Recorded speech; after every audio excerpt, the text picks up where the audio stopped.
সাধারণত কয় টাকা দিয়ে আসেন দাদা? হ্যাঁ, চাষি কোথায় আসছেন? চাষি কয় টাকা ভাড়া নিছে?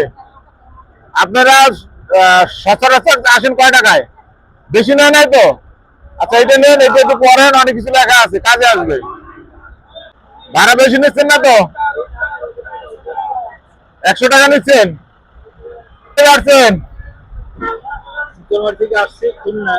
ভাড়া বেশি নিচ্ছে না তো?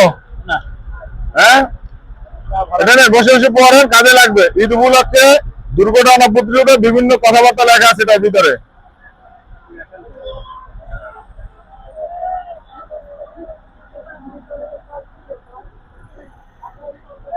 আপনার পড়া জরুরি, কারণ এই এতগুলো যাত্রী হলো আপনার জিম্মেদার পৌঁছে দেওয়ার জন্য, ঠিক আছে?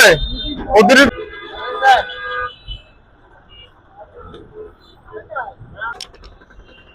আপনারা কোথায় যাবেন? ঢাকা যাবেন? কত টাকা ভাড়া নিছে? সচরাচর কয় টাকা দিয়ে যান? ভাড়া বেশি নিচ্ছে না তো?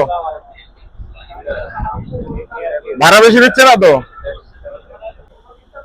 বুঝলেন নেন ভাই? মুরব্বী আসসালামু আলাইকুম। কয় টাকা ভাড়া দিচ্ছেন? 600। বেশি নেয়নি তো তাহলে? কত ভাড়া দিচ্ছেন ভাই? 500 টাকা। যাত্রী সংখ্যা বাড়বে, অবশ্যই গতি নিয়ন্ত্রণ করে গাড়ি চালাবেন। হ্যাঁ, অতিরিক্ত ভাড়া নেবেন না, ঠিক আছে?